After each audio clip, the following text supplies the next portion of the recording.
Wuhan City completed their 14-day quarantine on Friday. And the Department of Health is working on the modalities for their release home. Our department will be responsible for transporting the students to their respective provinces and to ensure that they are reunited with their families, and we have secured transport on this score.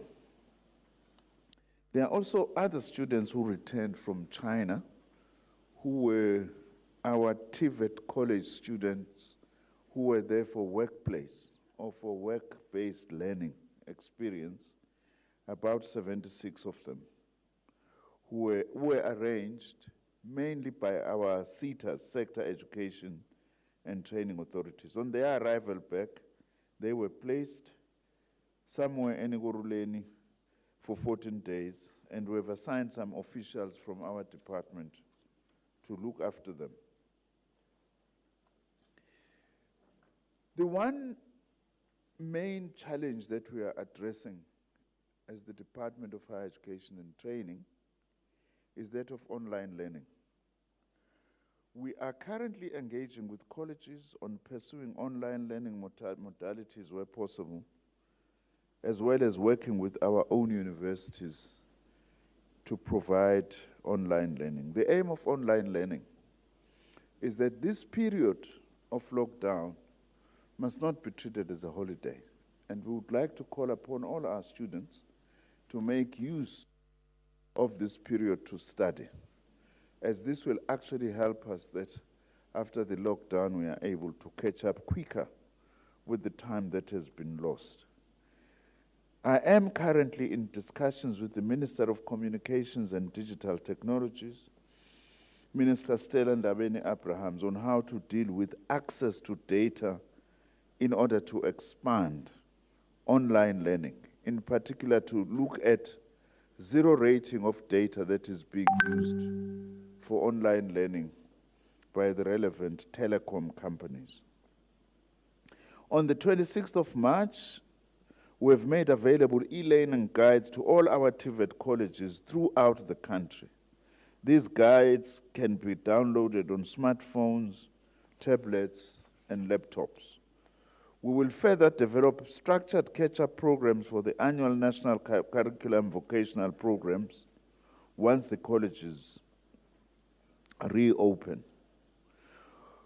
As previously reported, the department has requested all universities to complete an updated survey on their IT capability for offering online learning.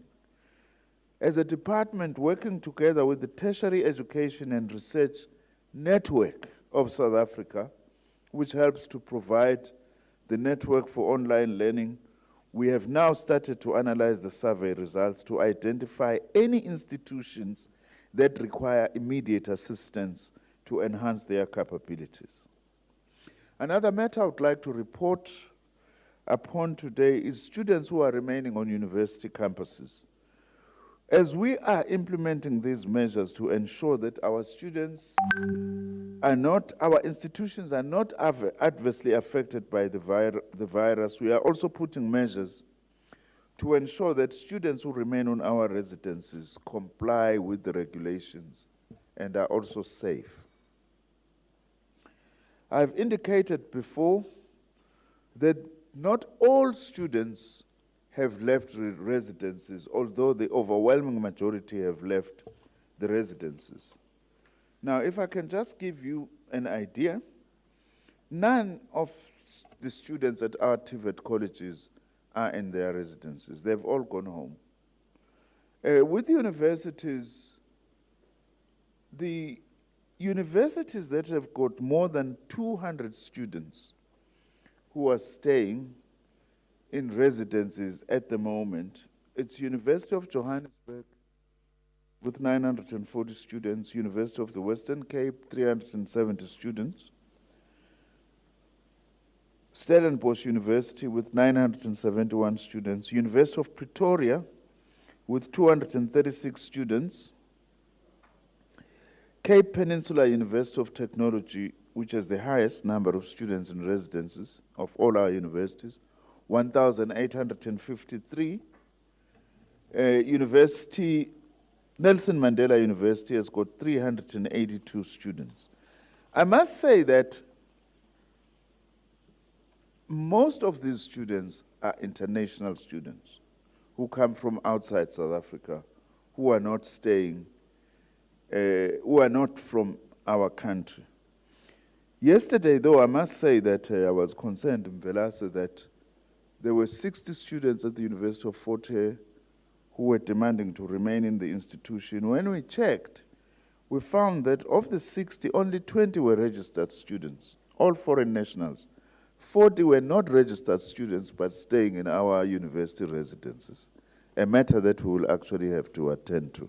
Because surely it can't be that as a country, we are struggling so much with student accommodation, but part of it is occupied by students who are, by people who are actually not registered.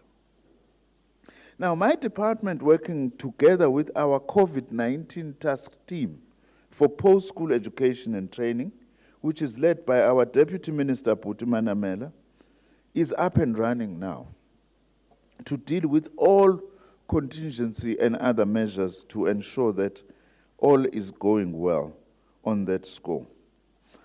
On NSFAS, which is another matter that is important, all NSFAS funded and registered students will receive their allowances during the recess. We are not going to stop any of the allowances.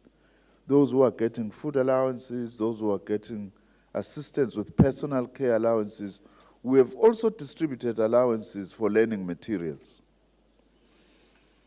According to the report that I have received from the NSFAS administrator, Dr. Randall Carlson, NSFAS has processed almost all applications that have been received to date, including the TVET college and university walk-ins who had not applied initially. They are all now dealt with. NSFAS, therefore, has made provisional funding available to 448,038 university students for this 2020 academic year, and 350,289 registration records from institutions have been received. In other words, we have now, in 2020, an estimated just about 800,000 university and TVET college students who are on NSFAS, out of the total of about 2 million university and TVET college students combined. We have also made total upfront payments to institutions to date to an amount of 4.2 billion rands. This amount includes the second upfront payment of 677 million rands. With all these upfront payments have been meant to ensure not NSFAS student pays registration or is supposed to pay even if those students are owing, as well as for other allowances like transport and accommodation. The last section of my report is on science and innovation interventions in dealing with COVID-19. As reported in my previous statement, our Department of Science and Innovation, through the Center for Scientific and Industrial Research, the CSIR, we have successfully commissioned and finalized the physical setup of what we call the Core Situational Awareness Platform. In ordinary language, we call this the dashboard, which tells us about, which enables us actually to look into the whole country, including right up to street and household level, as to where the coronavirus is, based on the data that we are putting in. A joint CSIR and Department of Health team are hard at work, creating a range of data warehouses, including the geographical spread of the disease, the current cases, the categories of people with health vulnerabilities, the location of health and other facilities, amongst others. This is becoming a core of our war against the virus, because by having a central place to look at the epidemiology and how the virus is changing, we are then able to, as government, allocate the necessary resources to particular places. protocols and arrangements are also being facilitated by our Department of Science and Innovation to enable us to draw this information. As I have said, we are working very closely with the Department of Health. Our teams are based here, the main teams at the CSIR, so that we are better able to respond to this. The last section, or the last matter that I would like to talk about, which we are also doing on the science and innovation side, is the study that we are doing through the Human Sciences Research Council, a survey to better understand current behaviors and patterns, as well as our community's attitudes towards the virus, which is something that is important for purposes of intervention. As at the 27th of March, we have surveyed about 2,400 people. And together with the Department of Health, we will periodically be releasing the results so that we are able to inform the nation of how our people are responding and their attitude towards the virus, because the human factor is perhaps the most important and attitude aspect in dealing with a pandemic like this. And we are pleased to say that a number of researchers, as well as private sector players, have expressed a willingness to assist, and we will be making the necessary follow-ups. We will continue to update the public on this as we move along. Thank you very much, Minister Mthembu and colleagues.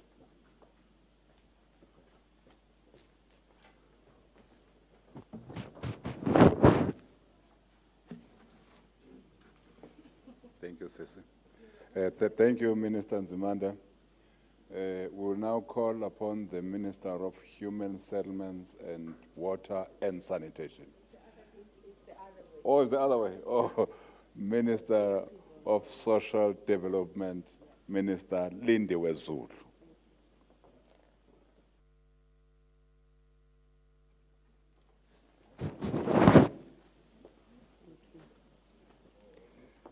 Thank you very much,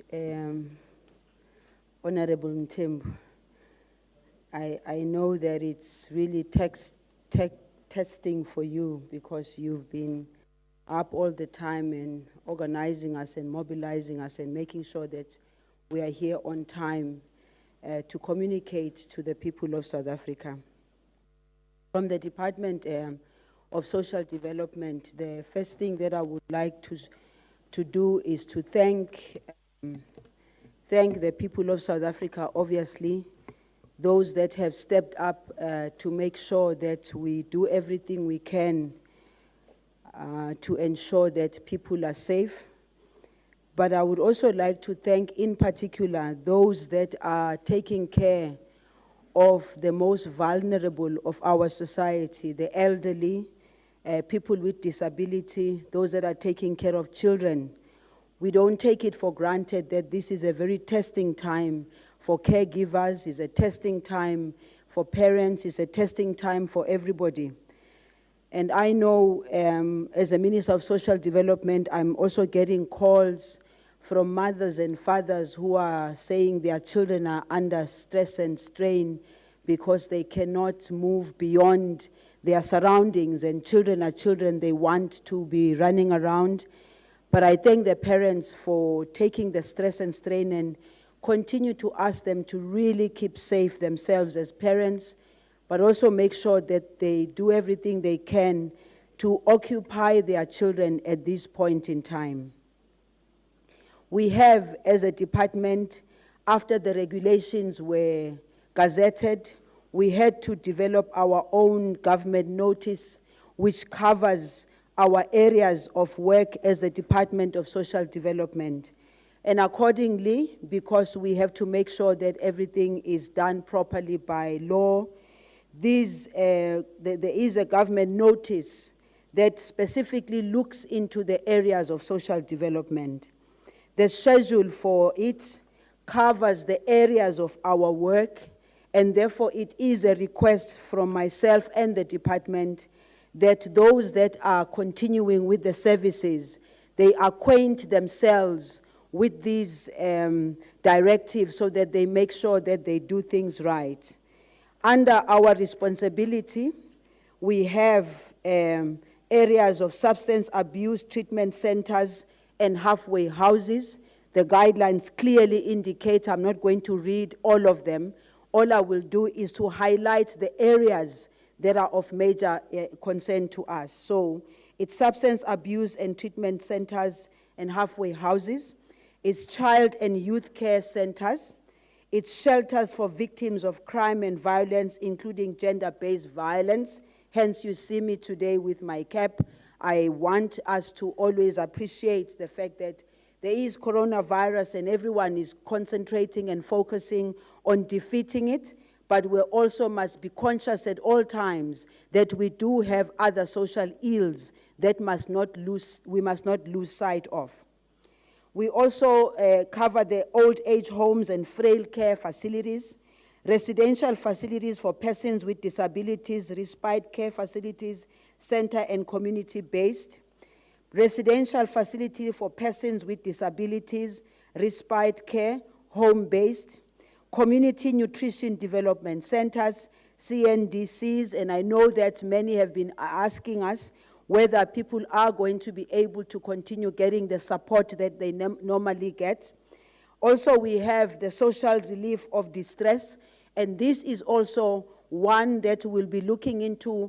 What do we do to make sure that the communities who are going to find themselves under distress extraordinarily than usual, what is it that we're going to do to make sure that we service them in terms of food parcels, in terms of food that they can receive from ourselves? Psychological support services, cooperative entities, the National Development Agency, which is one of our entities, South African Social Security Agency, which is SASSA, directives to contain the spread of coronavirus in exercising the care and contact by persons who are co-holders of parental responsibilities and rights during the lockdown period. This is one of the areas where we've been receiving, personally I've also been receiving calls from parents who are co-holders of parental responsibilities and rights, and many are wondering whether they will be able to transport the children back and forth from one parent or the other. These directives cover that aspect. Also our drop-in centers, because normally we have the drop-in centers where beneficiaries visit to get food assistance, food parcels, and so forth. So this directive that comes out clearly is a directive that comes out directly from the regulations that were gazetted already. The most important areas which I think are going to be a testing time for us in particular will relate to payment of social grants, and we have already indicated that payments will be done from the 30th to the 31st of this month, starting with older persons and persons with disability, and this will also include women with babies, and I'm hoping that women with babies can be able to leave the babies at home when they go get their social grants. All other social grants will be paid on the 1st of April as per normal schedule. Both SASSA and the South African Post Office have finalized all logistical arrangements pertaining to social grant payments. When we say we've arranged all logistical arrangements, the understanding and appreciation also must be that we are sure we will find in some instances where these are not adequate. So we are having a conversation with the Department of Transport and the Minister of Transport, who will be engaging in terms of looking at the times for people to be able to take the transport to the areas where they are supposed to get their social grants. But further to that, we are also talking to the Departments of Defense, and we are looking at what other extra support can we get, because we know that Defense also has buses here and there, but that will only depend if there is a need for that. We have activated government fleet across all provinces to ensure that older persons and persons with disability get to the pay points to get their social grants. I do want to indicate here that we are working very well with the provinces, from the MECs who I am in touch with, I talk to them all the time, as well as the HODs and the regional managers of SASSA and NDA. We are really pushing to make sure that our systems step up and our systems are in place. But of course, the test will be when the social grants, when the people want to access their social grants. We will publish the list and contact details of SASSA regional managers that members of the public can contact if they experience any challenges. The SASSA and SAPO call centers will remain operational to respond to the public. We are deploying SASSA officials at all pay points to monitor and report on service delivery challenges. We are also looking at getting volunteers who will be taken care of under the national development agencies, because we will need social grant, we will need the social grant recipients to be assisted, especially the elderly.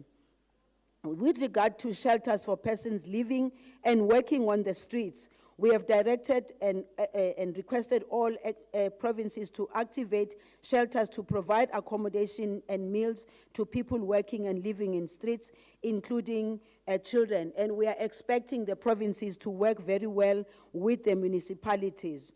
I do wish to thank the provinces who stepped up long even before we were able to give the directive, for finding the shelters, for helping those that are living on the street with hygiene, and also the access to food and other necessities. I'm sure many of you did see the interviews that were done by some of the MECs, and they were clearly showing what they are practically doing. We do want to say, on the other hand, people who live on the street are not very easy sometimes. Some will go to the shelters because they appreciate and understand the danger, but there are those who we must also appreciate and understand that they are drug abusers. They use drugs. Even if they can go to the shelters, some of them will go out into the street because they're used to this habit. We want to say to them, we'll communicate to them in the best way that we can. When the police find them, we are not going to be following to the police stations or helping them. If the police find them, the police will have to do what they have to do.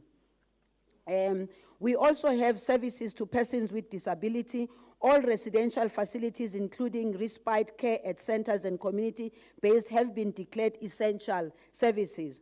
All personnel have been given protective wear and permits to continue providing services, including family support to those with severe disabilities.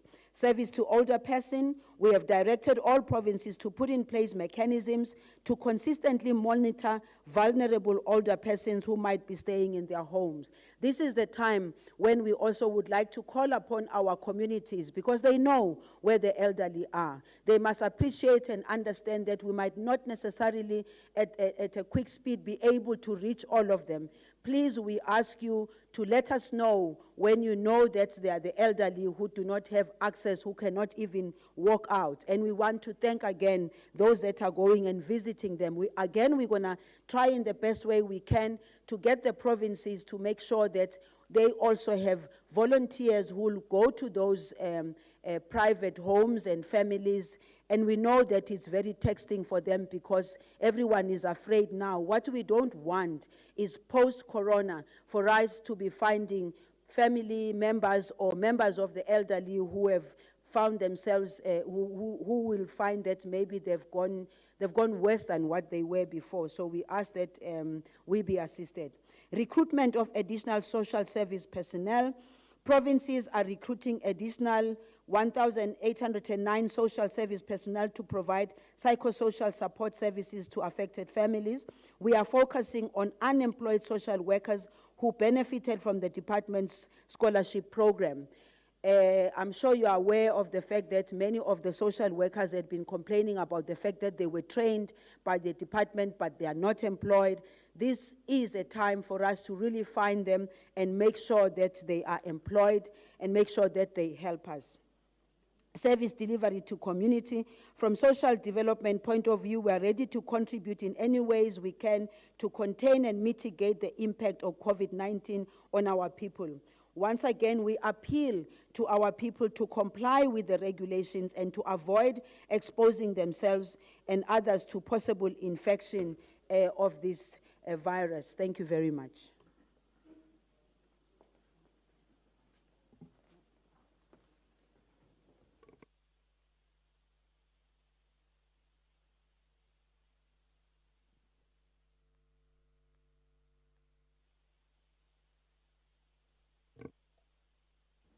Thank you, Sis. Thank you, Minister Zulu. Let's now allow Minister Lindiwe Sisulu, our Minister of Human Settlement, Water and Sanitation, to come and speak to us. Minister.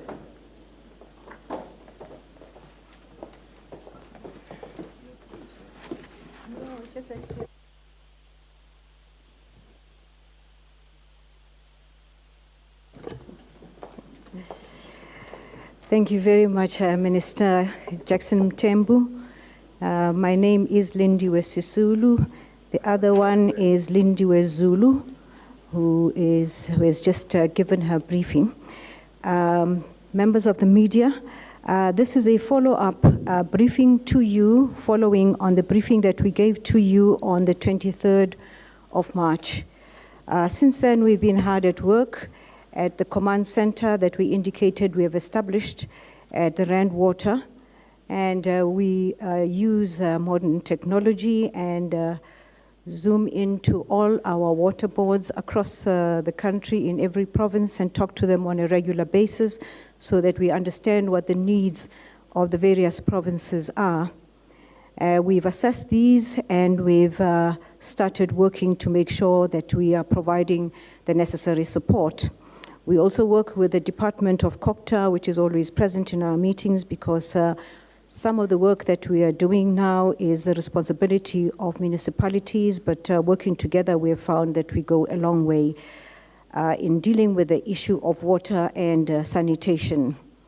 And also possibly in the long term, we also need to deal with infrastructure. We've assessed our high-risk areas, and the last time I was here, I indicated that we're targeting 2,000 communities across the country. These are our hotspots. Some of them are informal settlements, some of them are informal in the urban areas, and some of them are informal settlements in the rural areas. And in the rural areas, it's largely those areas that have suffered drought, and we're continuing our support to them.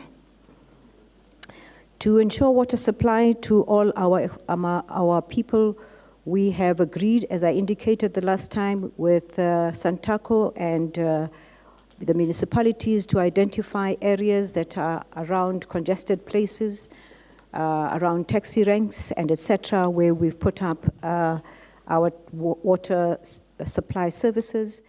I think that most of you here will have been given a map that indicates how far we've gone with the distribution of our water tanks, and we are continuing now with our boreholes. As people are in lockdown, we are providing water to them in various areas that are accessible to them. We've added onto the list of those areas that are accessible to them, areas around where chiefs are for people in the rural areas. And in discussions with Minister of Education, she has requested that we also identify schools as some of the areas where we will have water tanks for people to have access to water.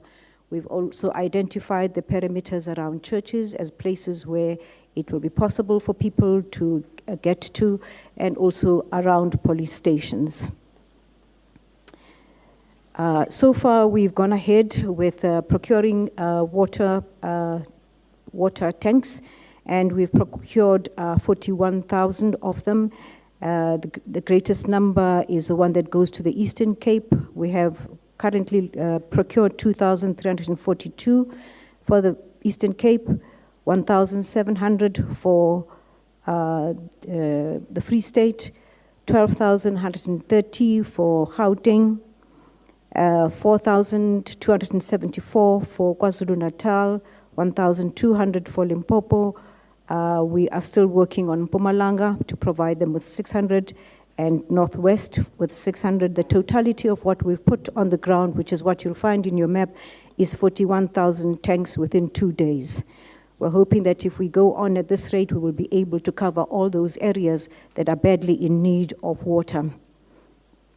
We have decided that to cut this whole process, the long process of procurement, we would go direct to the distributors or those people who are manufacturing, and we've been in touch with the associations that are manufacturing our tanks, and they have said that they have 400,000 tanks in store that are available for us to procure. So if any of my colleagues here would like additional water at a price, we'll be able to share those 400,000 tanks.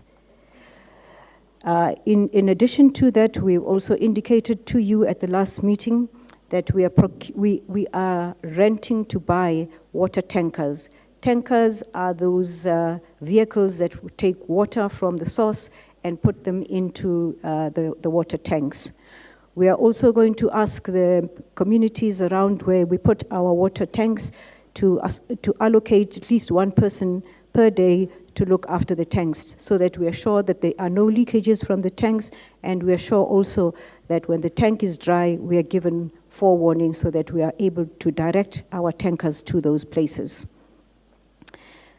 At this point, it is important for me to indicate that I am responsible for two very difficult departments. One is water and sanitation, and the other one is human settlements.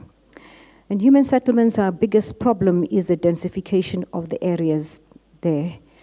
We keep talking about social distance, and social distance does not deal with the situation that we have in informal settlements. So it translates very much into a middle-class solution, until we are able to persuade the people in informal settlements that we need to come in and assist them to de-densify the areas.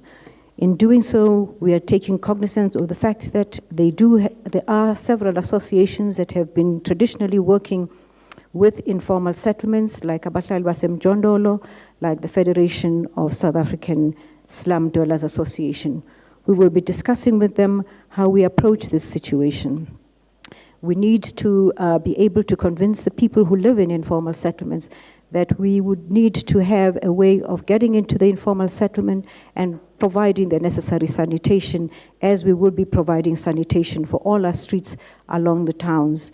We disinfect them on a regular basis. We would like to disinfect the areas where the informal settlements are. And it is not possible right now in some of these areas to drive into those areas to do the necessary disinfectation that we want to put through to provide them with the necessary security. I want also, before I end my short input, to indicate that we have identified those areas in human settlements where we will be able to provide them with alternative accommodation. And these areas are Duncan Village in Mdantsane, Kennedy Road in Durban, Kosovo in the Western Cape, Dunoon in the Western Cape, Diepsloot here in Gauteng, and a number of other areas which will be in your pack as you leave. We've identified those areas as areas that we would like to negotiate with the residents there to find a way in which we can put them in alternative accommodation called transitional residential areas. I want to repeat to you and to all the people who are listening the number that you would be calling to lodge any complaint about any problem that you have with regard to water, or any matter that you'd like to bring to our attention.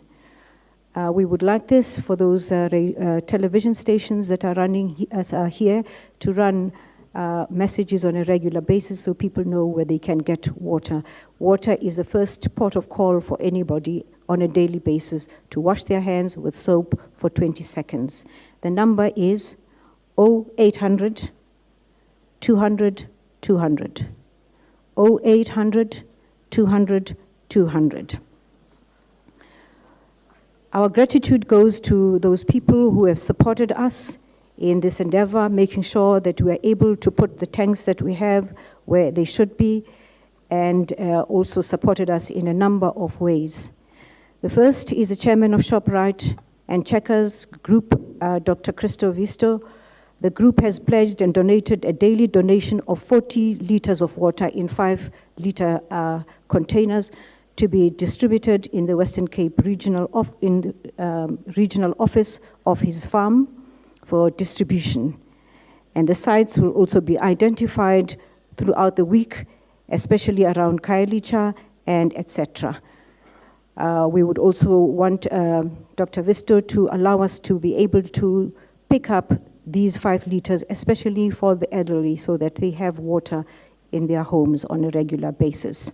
We would like to give our gratitude to the Anglo-American Group, which has pledged support for the provision of water and soap, as well as land for temporary shelter for people that we would need to relocate from informal settlements. I'd like to again thank Busa and Santako. They're working together with our department to identify other areas other than those that we identified the last time, which are urgently in need of support.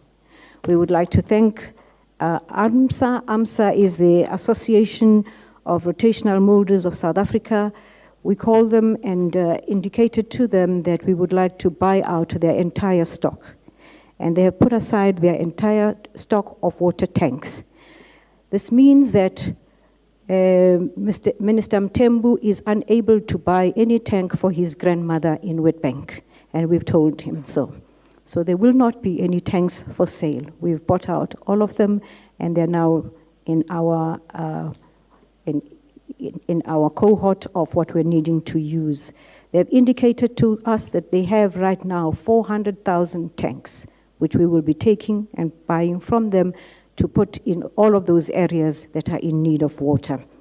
We are also extremely grateful to the Gift of the Givers for their availability to drill boreholes, because in those tanks that we will be putting everywhere, we need water, and they have offered to assist us in that matter. Thank you very much, Minister Mthembu. And I'm sorry about your grandmother's tank.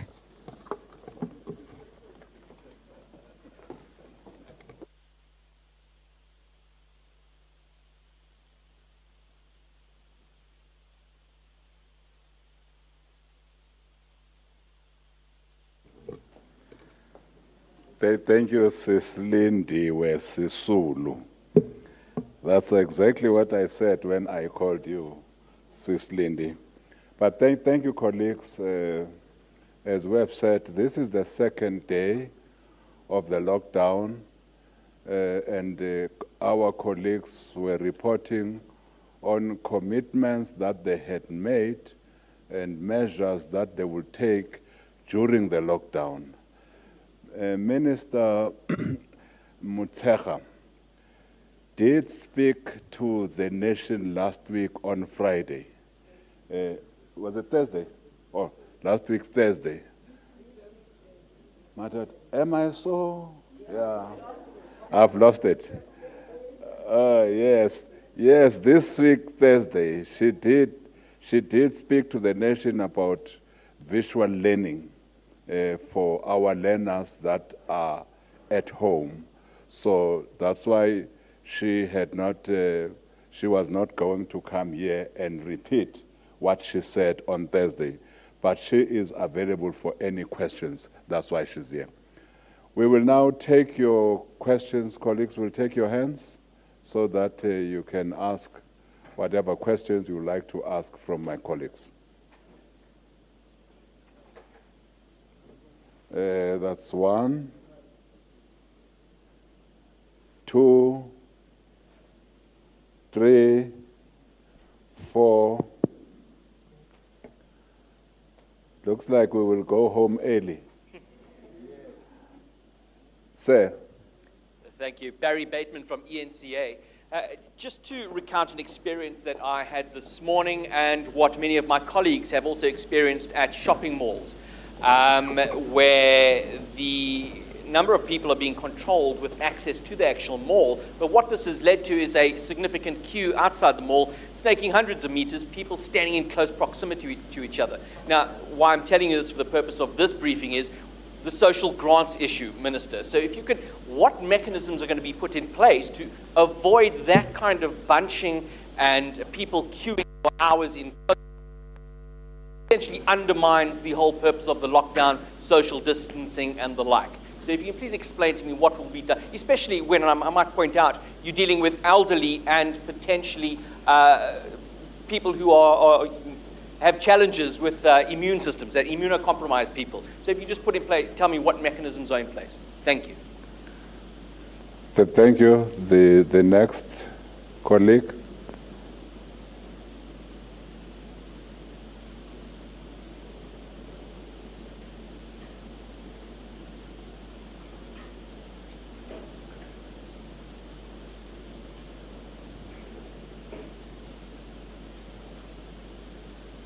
Good day, everyone. My name is Johnny Saima Romo. I'm with African News Agents in Pretoria. My first question for the Minister of Social Development. Minister, I wanted to inquire, Minister, with the families of South Africa which are separated, could you clarify, because we saw on social media people asking, is a person allowed to say, I'm going to see my children in another location? You touched on it when you were in the podium. Could you clarify what are the requirements and the regulations in law if someone wants to go and see their children who are based in another location? Then the second question for the Minister, Minister Zulu. With the number of informal settlements in the province of Gauteng, the thousands of tanks you have procured, the number of tanks you have procured, are they catching up with the demand of the informal settlements? Because there are too many informal settlements around Gauteng. Are you catching up with that demand? Thank you so much. I can assure you that your question on tanks, I think you wanted to direct it to Minister Sisulu, because it can't go to Minister Zulu. That's just for your free assistance. Thank you very much. Next. Samkelo Masego from the SABC. Minister Lindiwe Sisulu of Water and Sanitation. For instance, if you go to a deep rural area like Mhlangandlovu in KwaZulu-Natal, Mshwati, that area has no water. That area is largely populated. There was a colleague of mine, Anda Mhlongo, who went to a deep rural area in Ulundi.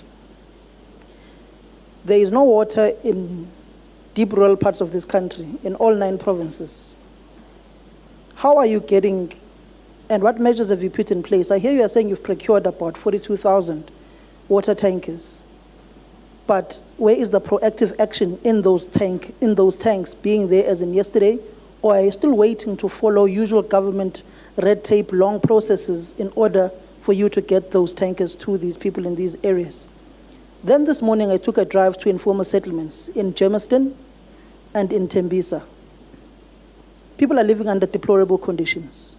There is no sort of social distancing where informal settlements are directly next to one another, where people are living in a shack and 6 or 7 of them. Why aren't we seeing relevant authorities taking these people, separating them, and putting them into certain areas where they could be for the next 21 days? Where are the proactive measures that are there to save the social livelihood of those whom evidently vote for you and those in power at the end of the day? To the Minister of Social Development, the elderly, your constituency, particularly around rural areas, the education when it comes to this particular pandemic is not filtering down to these downtrodden people. What other measures are being used besides the SABC now announcing that SABC 2 and SABC 3 will be used to inform the people of this nature? What other methods are you employing of using, for instance, social workers to go out and to help and assist these particular people with this pandemic who may not have the necessary information? And lastly, to the Minister of Education, Nzimande.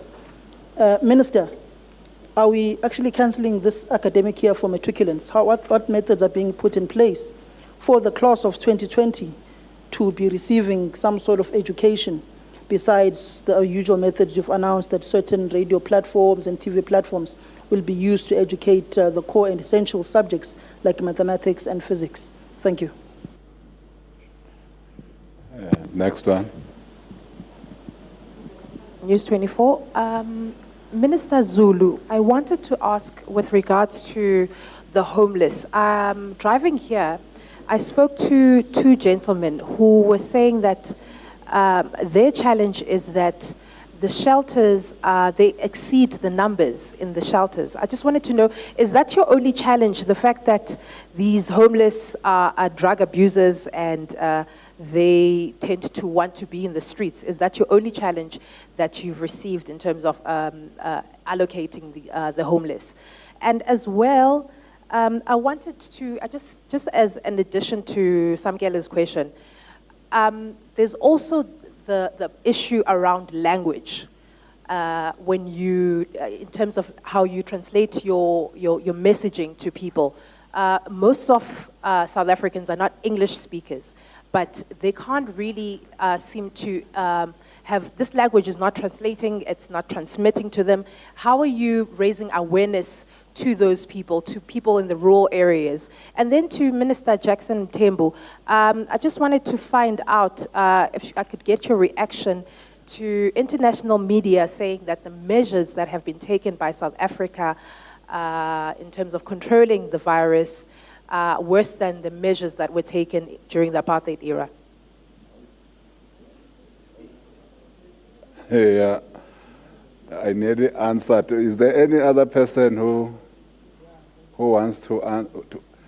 Are we done now? Thank you. Maybe let me, oh, there's another one. Oh, it's done. Thank you very much. Maybe let's just, I don't know which international media says so,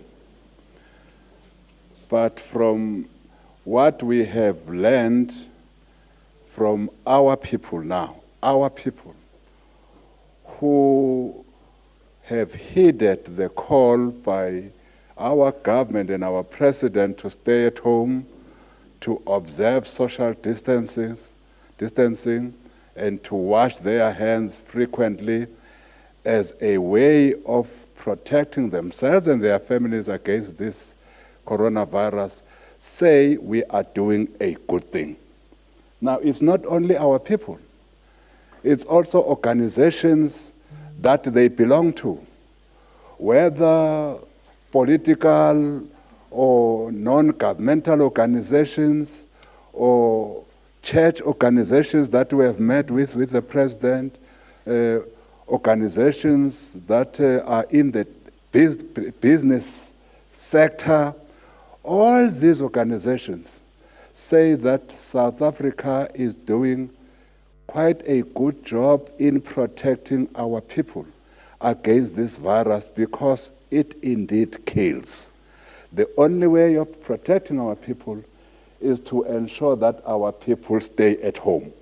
Now, that is the message, by the way, that all countries throughout the world are dishing out. Whether you go to France, whether you go to Italy, whether you go to Germany, the message, and UK, the message, USA, the message that the entire world, including the World Health Organization, the message that is going out is for people to stay at home. Now, how will that be worse than apartheid? I have no idea. Because we need to take all measures available to us to save lives.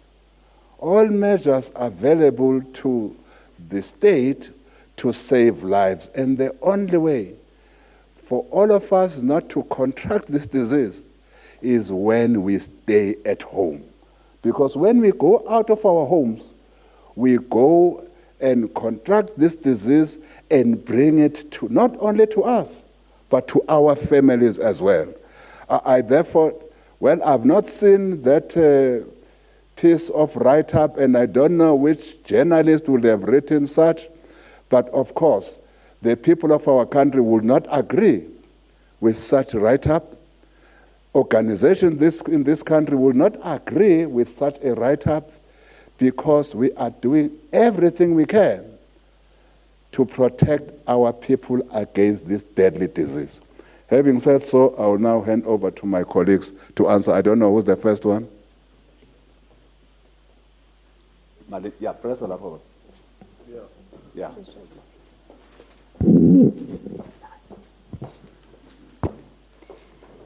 Thank you very much. The first question I would like to deal with relates to co-parenting. As I indicated earlier, that there were regulations that were issued, and all departments therefore then had to develop their own directive. Under our directive, which covers that area, under, I'll tell you just now, under psychosocial support, paragraph M, it says, directive to contain the spread of coronavirus in exercising the care contact by persons who are co-holders of parental responsibility during the lockdown period. It clearly states, movement of children between co-holders of parental responsibilities during the lockdown period is prohibited. This is to ensure that the child is not exposed to any possible infection whilst moving from primary caregiver premises to the other. The child shall remain in custody of the parent with whom the child was with when the lockdown was affected. The parent who is the child during the lockdown, who's not with the child during the lockdown period, in order to maintain a personal relationship with the child, may communicate on regular basis with the child in other manner, including telephonic and other. I know that when it's written down, people will say, yeah, you've written it down, but the reality on the ground is something very different. I did make the plea from the very press briefing that we had to say that parents who have co-rights and must really exercise in the best way that they can a time of appreciating and understanding the extraordinary circumstances in which we are finding ourselves. And I know many have been calling me directly to say, but can't we even exchange the children maybe at a pharmacy or something of that sort? The bottom line is this: you need to be able to protect your children. It's a period of 21 days, and we have also indicated that it's 21 days where a lot needs to be done in terms of tolerance, in terms of really just patience, in terms of we are making a call to everyone that it is for their own good, it is also for the good of the children.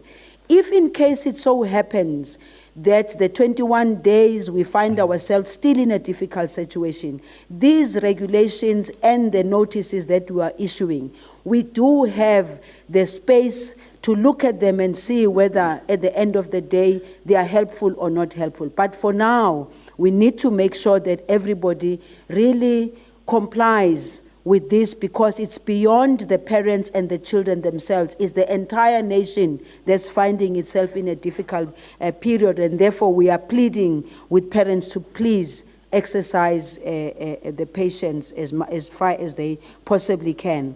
With regard to the information going to the elderly, I did indicate when I was speaking that one of the things that we did from the very beginning was to make sure that provincial and local structures set up. And the basis for us doing that, it's not about Lindiwe Zulu, who is a minister sitting at national giving just directive and nothing happening. The reason why we are communicating and ensuring that provinces and local structures strengthen their institutional capacity, it is because they are the ones who are in the front line, who are there with their communities, and therefore we have requested that they mobilize the NPOs who normally do the advocacy. We've said we will step up and assist the NPOs and the NGOs. We've also requested them to make sure that the social workers As I indicated, we have to get more social workers on the street, but also make sure that the social workers themselves are protected. They have all the necessary gear and all the necessary equipment for them to do the visits to the elderly. We have also made sure that at local level, because remember that the President had asked us, even before the coronavirus, he had said to us, let us work at district level with the district development model. There isn't a time that can ever test that either than now, when we really need to get the districts to step up and assist us. For instance, the issue of transport. We can sit here again in Pretoria and be saying lots of things. The real issue will be, are the provinces, are the local structures knowledgeable of where are the biggest numbers of elderly people will be coming from? And SASSA, by the way, has all the information. If you ask SASSA any moment, what is the highest density? If you ask SASSA any moment, where are the places where they normally have challenges? They know exactly, and therefore, in their planning, we are prioritizing those areas. The awareness, obviously, we are relying nagini njengoba the reason why nilapha namhlanje nenzelo ukuthi sikwazi ukuthi masikhuluma nabantu emakhaya basizwe ukuthi sicela ukuthi bakhulume neSASSA, bakhulume neNDA, bakhulume nama-province ukuthi into ezokwenzeka ngendaba ye-transport, ngendaba yokuvalwa kwama-shop nako konke lonto leyo. Sicela ukuthi abaningi bakhulume nama-local structures wabo, yibo azoba director ukuthi kufuneka benze njani. With regard to i-translation, social development sisebenzisana neSASSA, sivumelene ukuthi all the pamphlets and leaflets esizenzayo, they must be in the 11 different languages. And who's going to distribute that? Again, the distribution ifuneka yenzeke ema-provincini. The homeless, kubuzwa ngokuthi, are we going to be exceeding in the numbers? Yes, it is true, it is possible. There's too many people out on the streets, and therefore there will be pressure ema-provincini nakuma local structures. But nago kuhle is that most of the NGOs and the NPOs that we work with have stepped up in terms of asking us directly, kukuphi lapho nifuna uncedo khona, Minister. So we will be directing them to go out there. And also, ukhona uMinister we-Human Settlement, nabo bazosincedisa ngendawo, baphinde futhi sincediswe na i-department department yaka Minister Patricia de Public Works, nabo sikhulumisana nabo ukuthi sicela ukuthi indawo lezi ezingenabantu yisikhathi sokuthi sizilungise. Now, I did indicate when I was speaking ukuthi sizoba nawo ama-problem. Those who are in the homes, some of them are not going to want to stay there, but in Daba, it's beyond the issue yalabo who are drug abusers. It's also about what will be accessible in those shelters, because we can't have shelters and then people have got no water, people have got no food, people have got no. That's why sikhuluma nange SRD program yethu ukuthi nalapho kuzofuneka ukuthi isincedise. As for ke labo abathi sidlulise imithetho which are draconian laws, ngizophinde ngisho futhi ngithi I think labo abakhuluma lokho azange ke bahlale under i-apartheid. Abantu abake bahlala under i-apartheid bayazi ukuthi kukhulunywa ngani. Asikakafiki emthethweni le eqinisa isandla ngoba sisethemba ukuthi abantu base South Africa bayibona lenhlekelele esikuyo nabo. Ngifuna ukuphinda futhi, ake siyeke ukukhuluma ingathi abantu bakithi yinkomo abezwa. Abantu bakithi imajority yabo bayasizwa ukuthi sithini. Kukhona ke just a few laba bazofuna ukuthi amaphoyisa ubheka icele uMinister abagijimise, but abaningi abantu base South Africa bawutlisisa hantle hore re bua ka eng. Libone they want to protect themselves, libone they don't want to expose themselves. Thank you. Thank you, Minister. Minister Sisulu.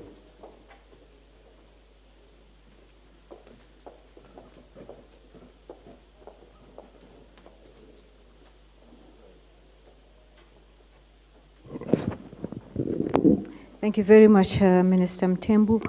The first question comes from a gentleman whose name I have I did not quite get, but he asks, what are we doing about the informal settlements? When are we moving our people? The informal settlements are so many.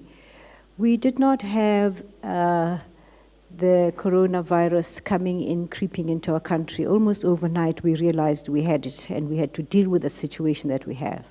Historically, we have these many informal settlements, and we are now beginning to prepare ground for them to be taken to, but this has to be done through negotiations, because you, as a journalist, will know how much our people in the past have resented being moved to other areas. So we will put up a particular program that is aimed, together with those associations that deal with informal settlement dwellers, to target them with messages that indicate that for their own health, it is important that they consider moving to other areas. We have across the country 3,000 hectares that we have procured, and our Human Settlements Development Agency is busy preparing these sites to ensure that we are able to take people there, to live there, as soon as it is possible for us to do that. So these are not people who are just living there and left on their own resources. What we're doing for the time being is providing them with disinfectant, with soap, with water, to the extent that it is possible for us to do so. The donations that we have asked for and received from the various entities that we have indicated are aimed at assisting them lead as normal a life as possible. We are also in the process of upgrading their sanitation and making sure that we can put ablution blocks as opposed to the single toilets that they use now. So we are hard at work making sure that everybody has access to proper sanitation, everybody has proper access to water, and it is possible for us to protect them. Any one more person getting infected in South Africa affects all of us.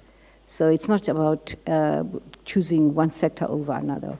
We are dedicating our time to dealing with persuading the people we have in the informal settlements. When we are certain that they are willing to leave those areas, we would like them to do so willingly. Samgele, the last time I spoke here, I did indicate the number that should be called should there be a problem. And I'm sure you would have known. It's 0800 200 200. And if you called it before you came here, they would immediately by now have sent water to Ulundi. But they know now, and they will be attending to the matter.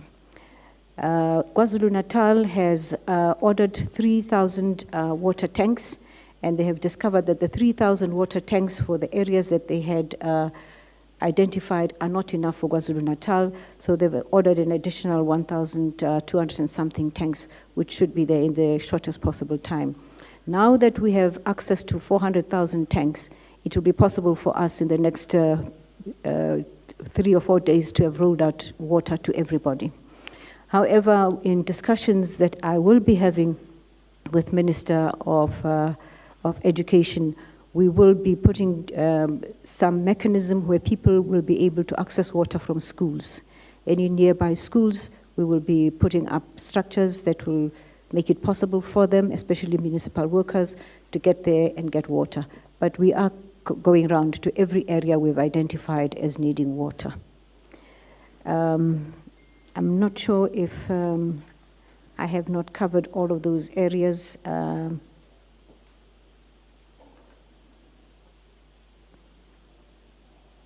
No, if you have not, they will say that you have not. We'll go back to them. It's fine. We'll go back. Yeah, okay, we'll go. Thanks.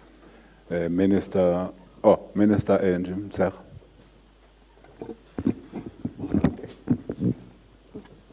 Okay. No, thank you, Chair. The question was about whether we had given up on the year and what is going to happen with the grade 12s. And we had even said that on Thursday, that as a sector, we just cannot afford to give up on the year. Could really throw the system off badly. So we are doing all we can to defend and protect the year. So the grade 12s should be ready by hook or crook they're writing this year. We're going to do whatever it takes to make sure that they do sit for exams, and all grades.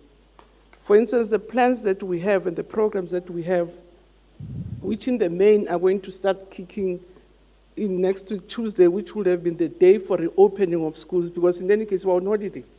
This week it was our autumn break. So schools are opening next week, Tuesday. So that's the package we're announcing on Thursday, which all of it, it's a long package. It's, if you visit our website, you get all the programs and the links. But we're also saying that we're aware of its limitations, because not all children will be able to access either TVs or even radios which will be giving information. So we're using that package to keep learning continuing. But we're also counting mainly on what we call a recovery program. And that's what we're working on with the MECs, to say, when schools, the best effective way, which we are in control of, it's when we have a face-to-face. We have long-standing experiences around the recovery programs. You will know that we would have been disrupted by communities for a long time, and I think we've developed the skill on how to recover under very difficult conditions. So we're counting on those measures. So after the lockdown is lifted on the 16th, we have agreed with MECs, because we're in constant communication, we're preparing recovery materials, and the materials that we're developing are going to help us to intensify teaching at the time the lockdown is lifted. So if we're not allowed as a sector, for instance, on the 16th to go back, we have a plan to say, what are we going to do with the grade 12s? We are preparing that plan. If we do go back, we're also ready with a plan to say what we're doing. And amongst others, as I say, it's development of intensifying of intensity materials. It's renegotiating our annual calendar, because we have to re-gazette the calendar, because it's now completely disrupted, so we have to legally gazette it. We are in constant also contact with our partners, like your teacher unions, your parents, to look at extending our learning hours. So we have put in place different measures, some to protect the year. So we are going to do whatever it takes. There is no 2020 which is going to go down the drain. We are going to do whatever it takes within the guidelines of the coronavirus safety measures. So we'll do whatever we have to do using the safety measures, but we'll fight to defend the year, because we can't afford to lose 2020. It will really throw our system into complete disarray, not only for this year, but for years to come. We need movement. So we're going to have more than 600 matriculants. So we can't repeat the space in 2021. We can't afford it as a system. It will really throw the system off completely. So thank you, Chair. Thank you very much, Minister Nzimande. Oh, there was no question. Okay, let's go again. There at the back. Oh, yeah, Pinda. I was on as Pinda, but fine. On as Pinda now. In that order. Good day, everyone. My question goes to Minister Lindiwe Sisulu. I heard on your speech you mentioned something about 2 days. I didn't really get it. I thought I would get it on the statement. You said those water tankers that are not procured in certain provinces like the Mpumalanga province and Northwest, when are they going to be procured and delivered? Also, how are you going to follow up that the local authorities, I'm talking about maybe the councillors or the provincial government, are not misusing the funds, if you will send the funds, to make sure that they deliver these essential service that is the water to places like, there's a place called Edwaleni. They've been dry for the past 8 years. Until today, they don't have water because Some residents, they say there is no political will or there is no proper leadership around that area that, that they can speak to and get proper services. In this regard, how are you going to get these services to such places that doesn't have really active leadership? Thank you. Next. Good day again. My name is Jody Sai. Johnny Sai Marombo. I'm with African News Agency in Pretoria. Just for the Minister of Basic Education, Minister Mucheka, please. Minister, at the previous briefing, there was this issue of nutrition for your learners at home during this duration. What is the position? What is the position now? There was a thinking that someone from the family might be going out to receive a food parcel for the learners who are at home. Is there a position taken on the provision of food parcels for the learners whilst they are at home? Thank you so much, Minister. Gaman.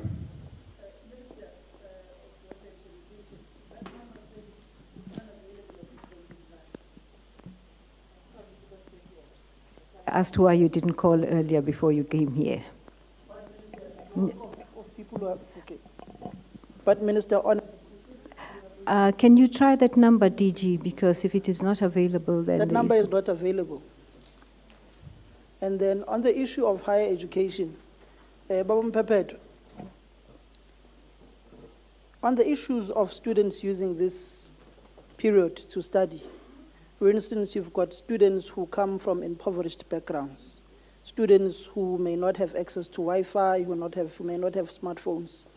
What other measures are being put in place for those students to be able to gain that material that they need to be able to study for the various courses that they are doing in university? For instance, you've got some who may not have been able to register due to issues with financial aid as the year started. You know how the protracted system of financial aid sometimes happens and people are not being able to register and later on become late registrations. What processes are you putting in place for those students to be able to access that various study material? Thank you. Thank you very much, colleagues. Minister Sisulu.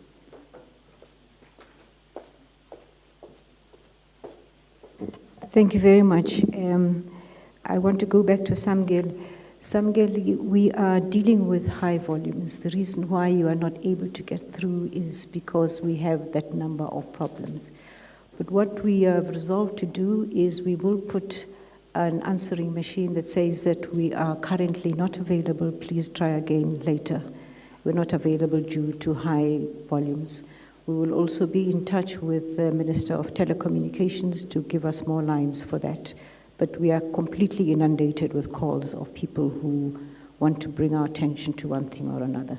So keep trying that number until you get through, and they will give you my number, and you will call me and tell me you've managed to lodge that particular complaint on behalf of the people of Ulunji. Thank you. Then there was a question about what are we doing about the possibility of procurement from various areas, and how do we ensure that no resources are misused. I did indicate that the reason why we established a central command center at Randwater is to deal, apart from the normal issues that we're dealing with of having central planning and centrally channeled complaints and calls. We are also dealing with central procurement. So procurement is done centrally and sent to the provinces. So the possibility of any misuse of resources is almost nil. And we have auditors and external auditors working on this, but we have central procurement available for us. Thank you. You asked also about Edwaleni. Now that you've indicated Edwaleni, we'll put it on our map. But I don't know if the gentleman who asked that question has got this map. I ask that this map be circulated to everybody. It is circulated. You will find that actually people with the with the highest number of hand washing areas is Mpumalanga. So you can try and locate at Dwaleni and see if in fact it has been left out. We ourselves will check on Dwaleni to see if that question is not just a question to throw us off our track. But we are quite certain that we have plotted the map and we have plotted all those areas that are in need of water, and we are attending to them gradually. By the time we come back here to report to you again, we will have completed supplying every area that needs water with water. Thank you. Thank you. Minister Nzimande. Sorry, the gentleman who asked about Edwaleni, something makes me think he was just pulling our leg. We'll call the call center and check if in fact his information is correct. The information is not correct. Okay, fine. We will check with the command center nonetheless. Thank you. Yeah. Okay, thanks, Mvelas. Samuel, we have done all we can to ensure that students are able to get their materials and access to online as much as is possible. Remember, online also now, as you say, can be accessed through smartphones. And there's fairly widespread presence of smartphones. And in some instances, students actually access places that have got Wi-Fi and other things. But our institutions are acutely aware that not every student would have had access to this. That is why part of the plans we've asked the institutions to embark upon during this lockdown is how do we precisely make sure that after the lockdown, everything is done to make sure that no student is actually left behind, including readjusting of timetables, readjusting of breaks and holidays so that we are able to make extra time, extra lectures, in order to ensure that all the students are able to get the assistance that they need. Ngifuna ukuyisho lento ukuthi nalabo bafundi abasingekho esimweni sokuthi bathole izinsiza kufunda ngoba bengenawo omakhalekhukhwini namanye nezinye izinto zokusebenza, baye kwabanye abanazo bakwazi ukuthi bathole usizo. Kodwa ngokwenhlelo zethu njengomnyango ukuthi uma sekudlulela isikhathi sekubuyelwa emanyuvesi nasemakolleji, abaphathi bamakolleji bayazi ukuthi banomsebenzi okwenza isiqiniseko ukuthi babhekelele ukuthi kuba khona isikhathi esengeziwe sokulekelela labo bafundi okunokwenzeka ukuthi abazange bona bakwazi ukuthola ithuba lokuthi bazilungiselele. As Minister Motshekga is saying, by the way, we are in the same boat also. We will have to do everything we can to ensure that we don't lose the academic year.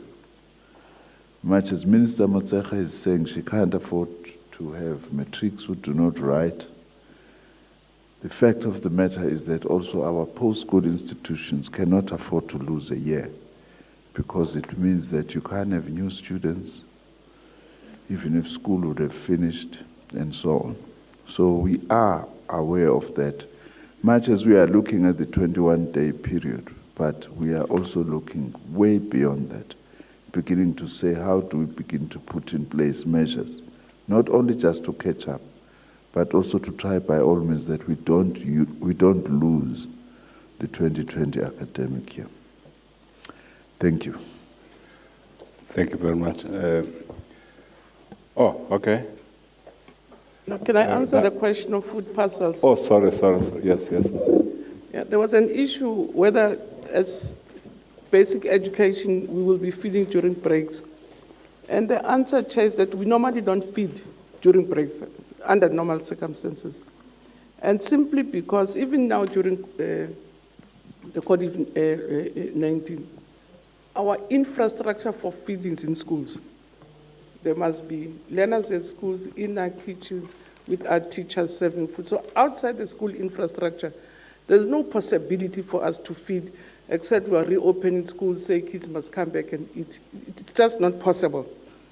So we have communicated that quite intensely, and that's why we really are counting on the work that social development is doing in terms of vulnerable communities. Because when kids are outside schools, they are members of the community. So they'll be catered and supported for in communities. A child could be, I don't want to sound ridiculous about it. Sometimes there are 8 homes with 8 kids, so we have to chase 8 food parcels to same households. Others have already left to Limpopo. So it just will be chaos. So we really are relying on the infrastructure of social development and the infrastructure in communities, because for us, it will be mission impossible. We can't do it outside our school infrastructure. Thank you. Thank you very much. Yes, Minister Sisulu.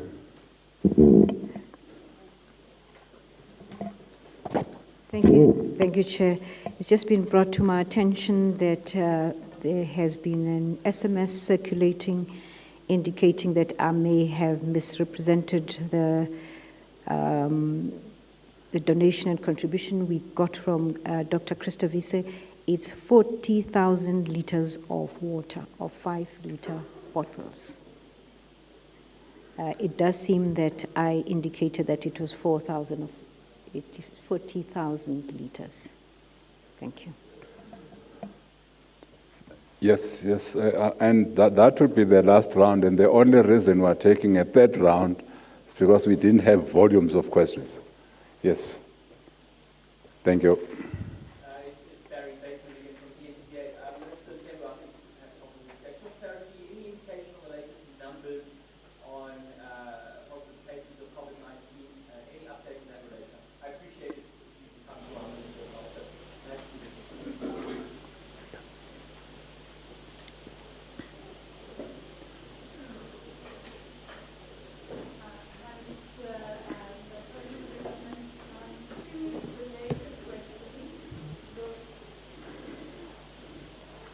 Minister of Social Development, Minister Zulu, 2 related but different questions. The one being around, we know that alcohol is not being sold in this period. Is there any kind of preparation in terms of services that might have to do with addiction? Is that a concern at all that there might be a rise in people looking for addiction services? And then secondly, the other concern that has come up several times is that there might be a rise in domestic violence. Is there anything that you or any of the other departments are doing just in case these concerns come up during the lockdown? Thanks. Yeah.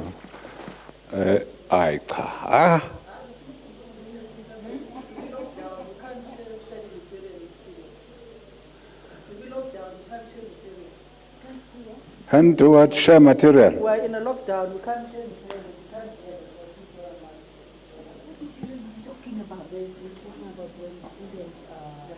the minister mistakenly the minister mistakenly said students must gather and share material. No. Minister Nzimande, I said, did you say those students who have got access must share with those who do not. Sharing doesn't have to come together, doesn't mean. We are not in the Middle Ages. You know, we are in the age of technology. Faxes are even gone now. You don't even have to touch paper. It's all electronic, Samget. That's all what I meant. If it was understood wrongly, my apologies. But that is what I meant. That sharing is very important. Sharing is caring. Kulabo bafundi abanezindlela zokuthola insiza kufunda abasizane nalabo bangenazo ngoba kukaningi ziningi ezinye indlela ezingakwazi ukuthi zithunyelwe ngayo lokho asisho ukuthi akuphula umthetho sithi abantu abahlangane ebehulumeni ethe bangahlangana ngangcono ke samukela uthe ngikubeke kabi bengingaqondile lokho ngiqonda ukuthi ngeendlela lezi sezikhona zokusebenza asisebenze ngalo ndlela.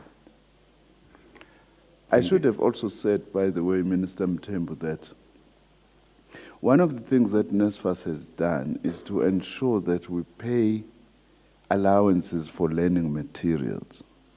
And in some institutions, we are able to creatively use that money for learning materials to access data as well, as part of the package. Some institutions mix it on how they use the allowance, you know, for learning materials. I should have just added that. Ngiyaxolisa uma ngabe ngizwakala ngale. Thank you. Minister Zulu. Thank you very much.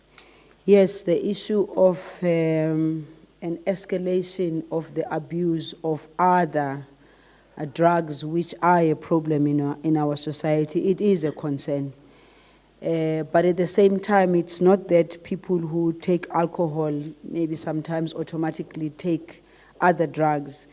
Drug abuse in South Africa is one of our biggest problems. Alcohol abuse is one of our biggest problems. I actually think that while we are in a crisis situation and disastrous situation, this might be just an opportunity for us as South Africans collectively to begin to look at what is it that we need to do to help those that abuse alcohol, but those who also abuse drugs. This would be an opportunity for us to find ways and means of strengthening our institutions, because quite frankly, I was looking at how the police were out there doing their job and doing it very well and catching people with alcohol in their boots and then throwing it away and pouring it out and seeing the anger and annoyance by those that were caught with it. I think as a Department of Social Development, our responsibility is that of the well-being of South African citizens. We will look at this period and say, what are the things that we were able to do to reduce the number of people who abuse alcohol? It's a disastrous situation, but it's an opportunity for us to also re-look into our regulations, re-look into our laws, re-look, because it was shocking the number of shebeens that were counted by the Minister of Police the day he was rolling out the figures of the numbers of shebeens in our townships and in our area. It is shocking. And if as a nation we cannot re-look into that and reduce them, some of them are close to churches, some of them are close to schools. This might just be an opportunity for us. You know, some people talk about clamp down. There's not been a clamp down in this administration, but this one we might look at clamping down on the number of shebeens and alcohol outlets that exist in our entire nation. It is really not acceptable that we should have so many. With regard to domestic violence, from the very beginning when this whole process started, long even before the shutdown, we were already concerned as a Department of Social Development that we know abuse against women and children, again, is one of those difficulties for us. So we have stepped up in terms of our center, that where we get where people can call and make the call, and people can be traced actually as to exactly where they are calling from. We are very much aware of the fact that the difficulties in terms of transport, the difficulties in terms of places of services sometimes not being open, this is going to be a burden to most of the women and children. It is for that reason that we thought, let us have social workers, let us have volunteers that can be able to move around and assist us with this. I will repeat again the number. For our call center is 0800 428 428. That number is working 24/7, and those that are finding themselves in difficult situation, they can call the number. The other issue we called upon, communities, families, street by street, house by house. Re kopile gore our communities, ibe bona who become the ears and the eyes. Because again, problem ya rena ke gore most of the time, neighbors know gore bana le utlwa next door, ho na le ngwana o llang non-stop. Bana le utlwa gore next door, mewa next door is screaming and crying because they know who there's an abuser in the house. Many a times, bathula fela bari no, asi problem ya bona. Violence against women and children is a societal problem, and we know that at this time it might escalate because sometimes people wake up in the morning and they go to work, they spend hours out there, and now they'll be stepping on each other's toes. Sicela ukuthi abantu basincede impela. Khulumani mangabe niyabona, and le number esinikeza yona akuyona inamba yalabo who are finding themselves being violated. Yinamba okufuneka wonke umuntu eSouth Africa ahlale enayo, because if you happen to see something or hear something, nawe ufanele ukuthi uyisebenzise le nombolo, ufonele ukuthi usave uneighbor wakho. Ayikho into ebuhlungu njengokuthi at all times sihamba sesiyongcwaba omama, sesiyongcwaba abantwana, and yet people in the communities knew exactly that something was going on around there. Isicelo sethu leso si Department of Social Development. Let's take care of each other. This is the moment for us to really to show solidarity with each other. This is a moment for us to step up as South Africans. We are a great nation. I do believe that. Minister Mthembu.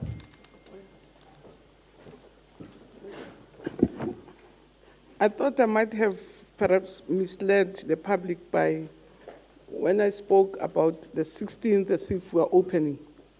The truth of the matter is, or the point I was trying to make, Chair, was that on the 16th as a sector, we're having a teleconference to assess the situation and then make decisions about what is our next step, which has been planned up to the 16th around how we deal with teaching and learning.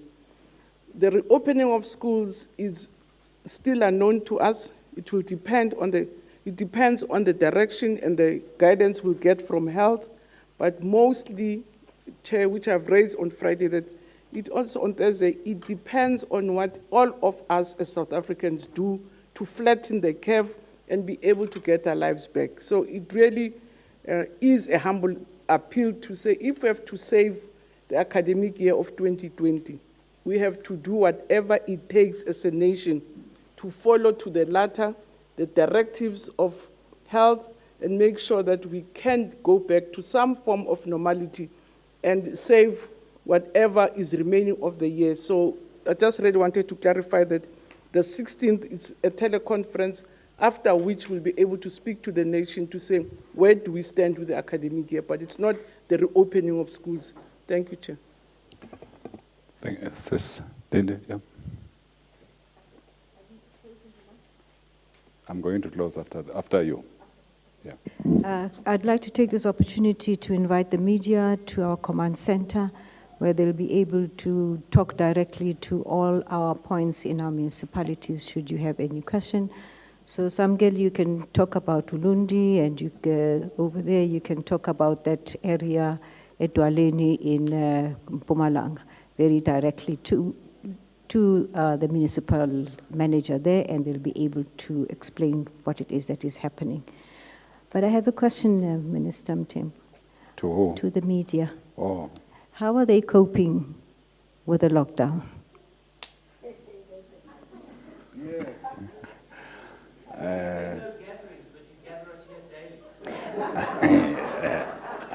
You don't need to come. Because following that, I wanted to find out what they're doing to keep our people at home's morale high, because they're obviously very much in need of people who can keep their spirits high, and we rely on the media to do their part. Thank you. Colleagues, let me first thank my colleagues for the information you have given to our country on what we are doing. I will answer.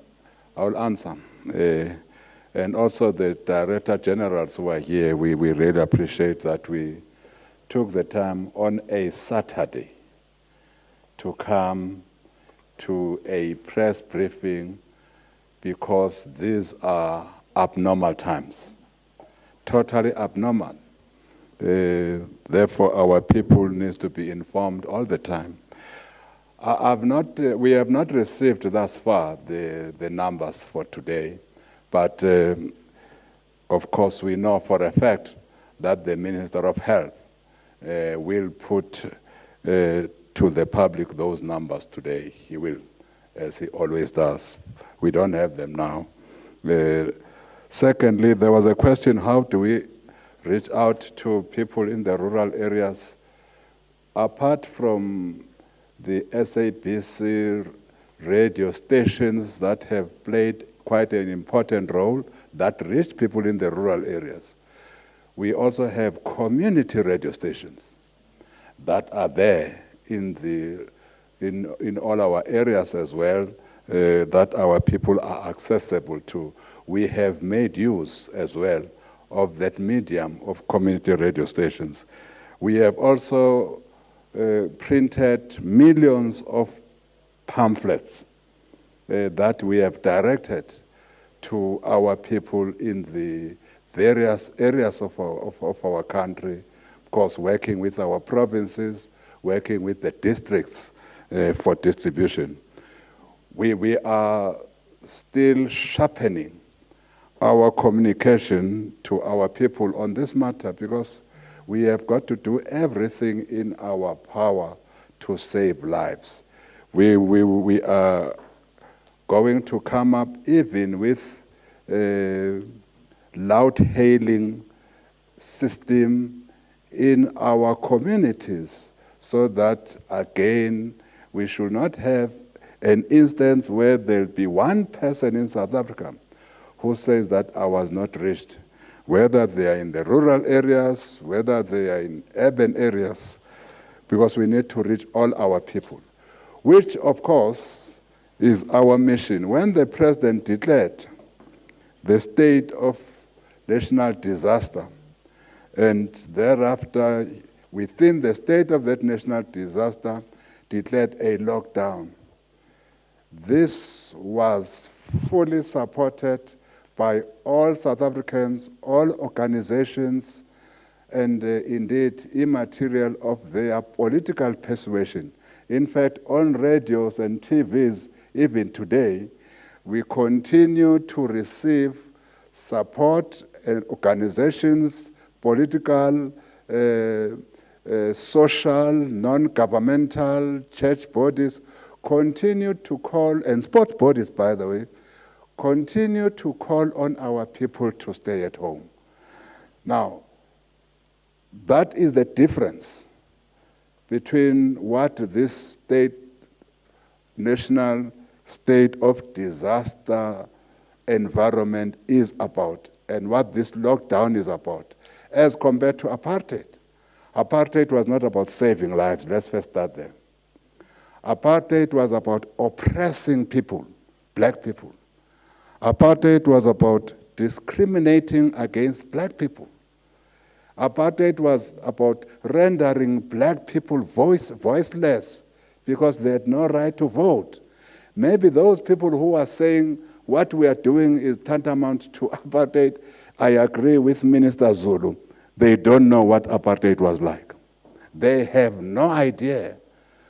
This is a mission to save lives, as the President has said, and all of us, again, we would like to repeat that let us stay at home. That is the only way of protecting ourselves against this virus. And again, let's repeat, let's adhere to social distancing so that we don't allow this virus to get from one person to another because we are too close. Let's not practice handshaking or hand greeting, but let's use elbows to greet so that this virus doesn't move from one person to another. Again, as my colleagues have said, let's continue to wash our hands every day because we touch surfaces where we are, wherever we go, and this virus can also locate itself in surfaces. So you can touch a surface and then touch yourself, infect yourself. So that's why we are saying let's practice these hygiene measures, because these measures will make sure that we protect ourselves against this virus. Therefore, this lockdown is about saving lives.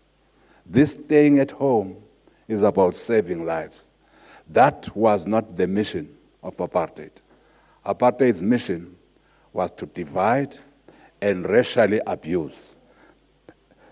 Thank you, and thank you very much. Siyabulela.